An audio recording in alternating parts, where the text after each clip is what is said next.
दोस्तों, जैसा कि आपको पता है कि अयोध्या में श्री राम लल्ला का मंदिर बनकर तैयार हो चुका है। इतना ही नहीं, 22 जनवरी को यहाँ पर भगवान श्री राम की प्राण प्रतिष्ठा भी करवा दी जाएगी। यह वो राम मंदिर है जिसका सपना हर एक भारतीय ने देखा था, क्योंकि एक वक्त था जब इसी राम जन्मभूमि पर राम मंदिर की जगह बाबरी मस्जिद हुआ करती थी। इतना भी आसान नहीं था राम मंदिर के बनने का यह सफर। जब सुप्रीम कोर्ट से यह फैसला आया कि अयोध्या में राम मंदिर बनेगा, तब भक्तों की खुशी का कोई ठिकाना नहीं रहा और इसी वजह से भारत के इतिहास में 5 अगस्त 2020 का दिन सुनहरे अक्षरों से लिखा गया, क्योंकि यह वही दिन था जब राम लल्ला के मंदिर का भूमि पूजन किया गया था। लेकिन दोस्तों, राम मंदिर के विध्वंस से लेकर इसके बनने तक का यह सफर इतना भी आसान नहीं था जितना आप समझ रहे हैं। कई राजाओं द्वारा इसे हानि पहुंचाई गई। तो चलिए आज की इस वीडियो में हम राम मंदिर के पूरे इतिहास के बारे में जानते हैं। आखिर आज का यह राम मंदिर कई 100 वर्षों पहले कैसे दिखता था और कौन से राजा ने यहाँ पर राम मंदिर तोड़कर बाबरी मस्जिद बनवाई थी। और सबसे बड़ी बात कि अकबर के द्वारा इस जमीन को हिंदुओं को देने के बाद भी वापस इस पर मस्जिद किसने बनवा दी। तो चलिए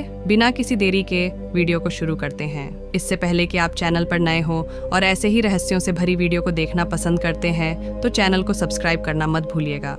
और वीडियो को शुरू करने से पहले आप प्रभु श्री राम के सच्चे भक्त होने के नाते इस वीडियो को लाइक करके नीचे कमेंट में जय श्री राम जरूर लिखें, ताकि प्रत्येक देशवासी को यह पता लग जाए कि हम हिंदू भी किसी से कम नहीं हैं। कई इतिहासकारों के अनुसार अयोध्या को श्री राम के पूर्वज वैभव श्याम के बेटे वैवस्वत मनु ने बसाया था। पौराणिक कथाओं के अनुसार ब्रह्मा से जब मनु ने अपने लिए एक नगर के निर्माण की बात कही तो वे उन्हें विष्णु जी के पास ले गए। विष्णु जी ने उन्हें साकेत धाम में एक उपयुक्त स्थान बताया। विष्णु जी ने इस नगरी को बसाने के लिए ब्रह्मा तथा मनु के साथ देवशिल्पी विश्वकर्मा को भेज दिया। इसके अलावा अपने रामावतार के लिए उपयुक्त स्थान ढूंढने के लिए महर्षि वशिष्ठ को भी उनके साथ भेजा।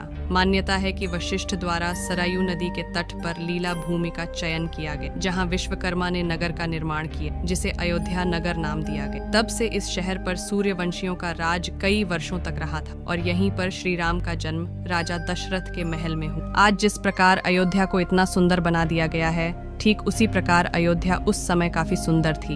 यहाँ तक कि उस समय अयोध्या की तुलना स्वर्ग से की जाती थी, क्योंकि उसे बनाने वाले स्वयं भगवान के वास्तुकार विश्वकर्मा थे।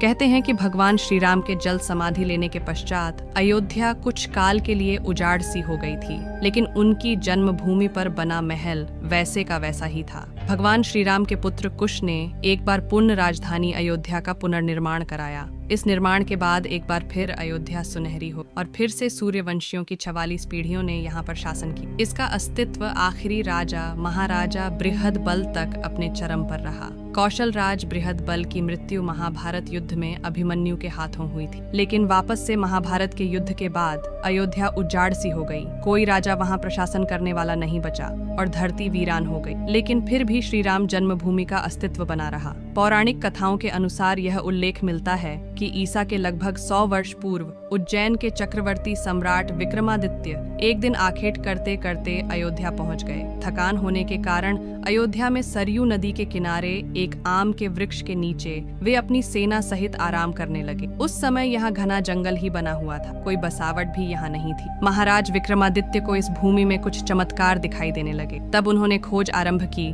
कि आखिर इस धरती पर ऐसा क्या है जो उन्हें कुछ संकेत देना चाहती है। तब उन्हें पास के योगी व संतों की कृपा से ध्यात हुआ कि यह श्री राम की अवध भूमि है। उन संतों के निर्देश से सम्राट ने यहाँ एक भव्य मंदिर के साथ ही कई कुएं, तालाब और ठहरने के लिए महल आदि बनवाए। कहते हैं कि उन्होंने श्री राम जन्मभूमि पर काले रंग की कसौटी पत्थर वाले 84 स्तंभों पर विशाल मंदिर का निर्माण करवाया था। इस मंदिर की भव्यता इतनी ज्यादा अच्छी थी, यह चर्चा का विषय बन गया। विक्रमादित्य के बाद के राजाओं ने समय समय पर इस मंदिर की देख रेख करना शुरू कर दी। उन्हीं में से एक शुंग वंश के प्रथम शासक पुष्यमित्र शुंग ने भी मंदिर का जीर्णोद्धार करवाया था, जिसका पता हमें अयोध्या से मिले पुष्यमित्र के एक शिलालेख से प्राप्त होता है, जिसमें उसे सेनापति कहा गया है तथा उसके द्वारा 2 अश्वमेध यज्ञों के किए जाने का वर्णन देखने को मिलता है। एक अभिलेखों से ध्यात होता है कि गुप्त वंशीय चंद्रगुप्त द्वितीय के समय और उसी के काफी समय बाद तक अयोध्या गुप्त साम्राज्य की राजधानी रही। गुप्तकालीन महाकवि कालिदास ने अयोध्या का रघुवंश में कई बार उल्लेख किया है। इतिहासकारों के अनुसार 600 ईसा पूर्व अयोध्या में एक महत्वपूर्ण व्यापार केंद्र था। इस स्थान को अंतर्राष्ट्रीय पहचान 5वीं शताब्दी में ईसा पूर्व के दौरान तब मिली जब यह एक प्रमुख बौद्ध केंद्र के रूप में विकसित हुआ। हर तरफ इसकी चर्चाएं होने लगी। तब इसका नाम साकेत था और धीरे धीरे यहाँ पर कई बड़े बड़े विदेशी लोग आए। फिर ईसा की 11वीं शताब्दी में कन्नौज नरेश जयचंद आया तो उसने मंदिर पर सम्राट विक्रमादित्य के प्रशस्ति शिलालेख को उखाड़कर अपना नाम लिखवा दिया। पानीपत के युद्ध के बाद जयचंद का भी पत्ता साफ हो गया। इसके बाद भारतवर्ष पर कई आक्रांताओं का आक्रमण हुआ।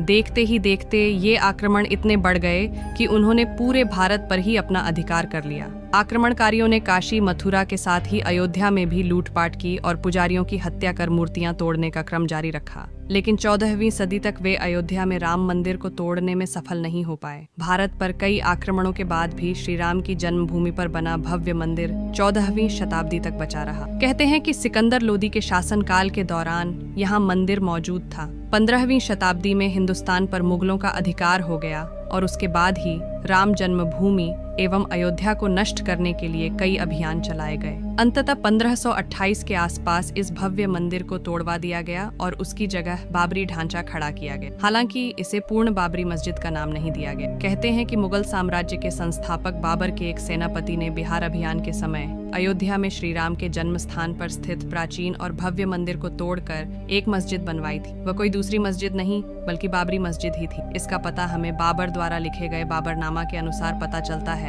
कि 1528 में अयोध्या पड़ाव के दौरान बाबर ने मस्जिद निर्माण का आदेश दिया था। हालांकि यह भी कहा जाता है कि अकबर और जहांगीर के शासन काल में हिंदुओं को यह भूमि एक चबूतरे के रूप से सौंप दी गई थी। लेकिन इसके बाद एक बार फिर क्रूर शासक औरंगजेब ने अपने पूर्वज बाबर के सपने को पूरा करते हुए यहाँ भव्य मस्जिद का निर्माण कर उसका नाम बाबरी मस्जिद रख दिया था। हिंदुओं के अनुसार जिस जगह पर बाबरी मस्जिद को बनवाया गया था उसी जगह पर राम लल्ला का जन्म हुआ था। मतलब कि बाबरी मस्जिद में के ऊपर 3 गुंबद थे और इन गुंबदों के नीचे ही राम लल्ला के जन्म का मुख्य स्थान माना जाता है। तो चलिए अब उसी विवाद को लेकर चर्चा करते हैं जो शुरू से लेकर अंत तक हिंदू मुस्लिम के बीच में रहा, जिसे लेकर हिंदू मुस्लिम के बीच दंगे तक छिड़ गए थे। यहाँ तक कि उन दंगों में अंग्रेजों का काल भी जुलूस उठा था। सबसे पहले इसे लेकर लोगों में साल 1853 में दंगा भड़क उठा था, जब भारत पर अंग्रेजों का शासन हुआ करता था और जिसके 6 सालों बाद 1859 में अंग्रेजी प्रशासन ने विवादित जगह के आसपास बाड़ लगा दी। मुसलमानों को ढांचे के अंदर और हिंदुओं को बाहर चबूतरे पर पूजा करने की इजाजत दी गई। मतलब कि अंग्रेजी सरकार ने अपना फैसला मुसलमान की तरफ झुका दिया। लेकिन अभी भी हिंदुओं की तरफ से आक्रोश नहीं हुआ था। साल 1885 में महंत रघुवर दास द्वारा चबूतरे पर मंदिर बनवाने की अदालत से मांग की, मगर वह भी खारिज हो गई। भले ही जैसे तैसे करके अंग्रेजों ने एक बार के लिए इस विवाद को शांत करवा दिया, लेकिन कई साल बीतने के बाद इसका असली विवाद शुरू हुआ। क्योंकि 23 दिसंबर 1950 को जब भगवान राम की मूर्तियां मस्जिद में पाई गई तो हिंदुओं का कहना था कि भगवान राम प्रकट हुए हैं, जबकि मुसलमानों ने आरोप लगाया कि किसी ने रात में चुपचाप मूर्तियां वहां रख दी। यूपी सरकार ने मूर्तियां हटाने का आदेश दिया, लेकिन जिला मजिस्ट्रेट के नायर ने दंगों और हिंदुओं की भावनाओं के भड़कने के डर से इस आदेश को पूरा करने में असमर्थता जताई। सरकार ने इसे विवादित ढांचा मानकर ताला लगवा दिया, लेकिन फिर भी हिंदू और मुसलमानों में आक्रोश शांत नहीं हुआ। साल 1984 में विवादित ढांचे की जगह मंदिर बनाने के लिए विश्व हिंदू परिषद ने एक कमेटी गठित की और इसी के 2 साल बाद साल यूसी पांडे की याचिका पर फैजाबाद के जिला जज KM पांडे ने 1 फरवरी 1986 को हिंदुओं को पूजा करने की इजाजत देते हुए ढांचे पर से ताला हटाने का आदेश दिया। 6 दिसंबर 1992 को VHP और शिवसेना समेत दूसरे हिंदू संगठनों के लाखों कार्यकर्ताओं ने विवादित ढांचे को गिरा दी। लोगों की एक भीड़ करीब 12 बजे पर गुंबद पर चढ़ी और करीब 4:30 बजे तक मस्जिद के तीनों ढांचे गिरा दिए, जिसके बाद देश भर में सांप्रदायिक दंगे भड़के गए।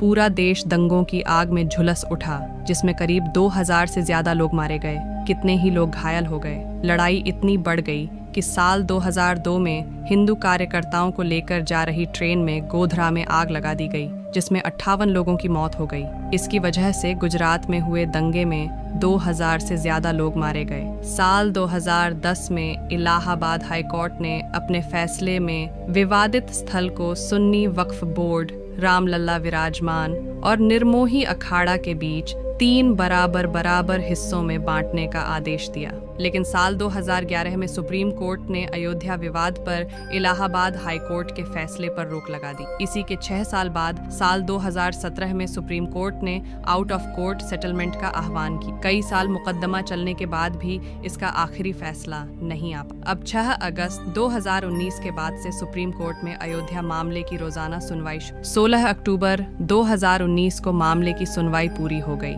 मगर सुप्रीम कोर्ट ने फैसला सुरक्षित रखा। वक्त था 9 नवंबर 2019 का। सुप्रीम कोर्ट के 5 जजों की बेंच ने राम मंदिर के पक्ष में फैसला सुनाया, जिसमें 2.70 एकड़ विवादित जमीन हिंदू पक्ष को मिली। लेकिन इसी के साथ मस्जिद के लिए अलग से 5 एकड़ जमीन मुहैया कराने का आदेश दिया गया। 25 मार्च 2020 तकरीबन 28 साल बाद रामलला टेंट से निकलकर फाइबर के मंदिर में शिफ्ट हुए और आखिरकार वो वक्त आ ही गया जब 5 अगस्त 2020 को राम मंदिर का भूमि पूजन कार्यक्रम किया गया। पीएम नरेंद्र मोदी, आरएसएस संघचालक मोहन भागवत, यूपी के सीएम योगी आदित्यनाथ और साधु संतों समेत 125 लोगों को न्योता दिया गया। अयोध्या पहुंचकर हनुमानगढ़ी में सबसे पहले पीएम मोदी ने किया दर्शन। राम मंदिर निर्माण के लिए पहले 9 शिलाओं का पूजन किया गया। 12:44 पर चांदी की कन्नी से नींव रखी गई। इसके बाद पीएम मोदी ने देश को संबोधित किया। राम मंदिर भूमि पूजन किया गया और आखिरकार कई सालों के इंतजार की घड़ी अब खत्म हो, क्योंकि अब राम मंदिर बनकर तैयार हो चुका है।